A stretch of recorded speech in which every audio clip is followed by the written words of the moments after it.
उत्तराखंड में चल रही प्री एसआईआर के दौरान दो बहुत ही महत्वपूर्ण खबरें आपके लिए लेकर आए हैं।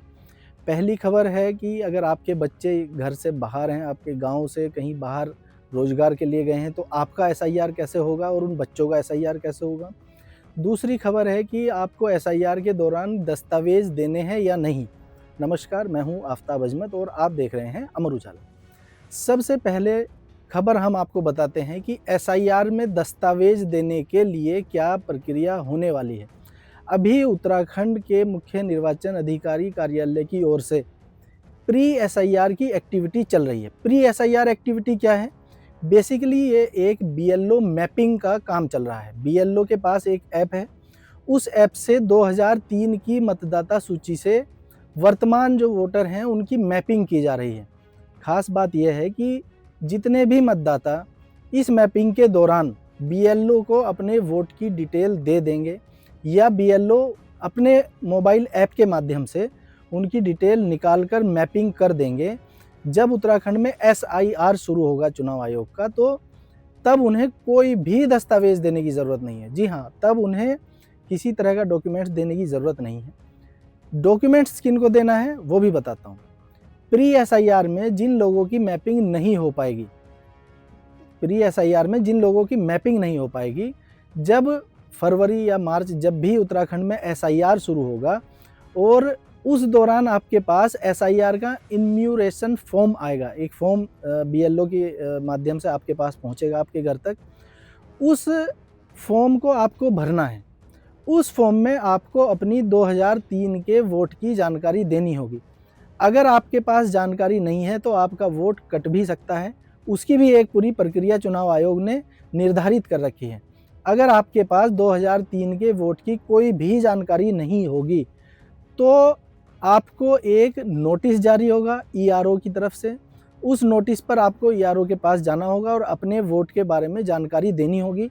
चुनाव आयोग ने 12 ऐसे डॉक्यूमेंट्स तय कर रखे हैं जो आप बतौर प्रमाण दे सकते हैं, जिसमें आपका 10वीं के मार्कशीट से लेकर और ज़मीन के कागज़ तक भी शामिल है। जिन लोगों का प्री एसआईआर मैपिंग के दौरान नाम मैप हो जाएगा, यानी कि मिलान हो जाएगा 2003 की मतदाता सूची से, जब उत्तराखंड में एसआईआर शुरू होगा तो उन्हें अपने फॉर्म में केवल अपना नाम भरकर साइन करके और फोटोग्राफ चिपकाकर वापस बीएलओ के पास जमा कर देना है। इसके अलावा उन्हें कोई दस्तावेज नहीं देना होगा। दूसरी खबर यह है कि अगर उत्तराखंड के कुछ लोग जो रोजगार के लिए बाहर गए हैं, दूसरे राज्यों में रहते हैं या फिर दूसरे देशों में रह रहे हैं, क्या वो एसआईआर में शामिल हो सकेंगे? जब हमने चुनाव आयोग से इस बारे में बात की तो उन्होंने बिल्कुल एक अच्छा, आप लोगों के लिए जो अच्छी खबर है, एक अच्छा उन्होंने जवाब दिया। उनका कहना है कि अगर आपका बच्चा कहीं बाहर है तो एसआईआर के लिए उसको यहाँ बुलाने की ज़रूरत नहीं है।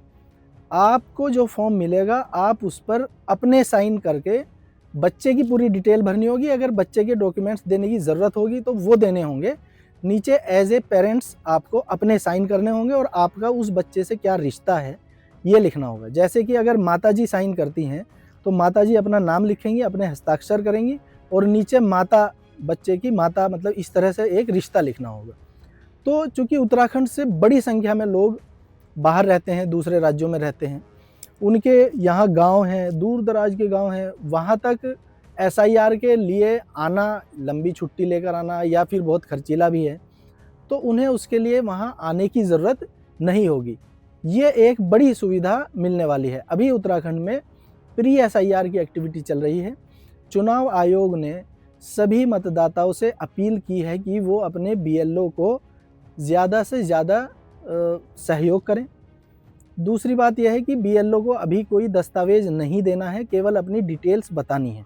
बीएलओ अपने ऐप के माध्यम से उसको खुद ही जो है उसका मिलान करेंगे। जुड़े रहिए अमर उजाला के साथ। अगर आप ये वीडियो YouTube पर देख रहे हैं तो हमारे चैनल को सब्सक्राइब कर बेल आइकन दबाएं और Facebook पर देख रहे हैं तो हमारे पेज को लाइक करें।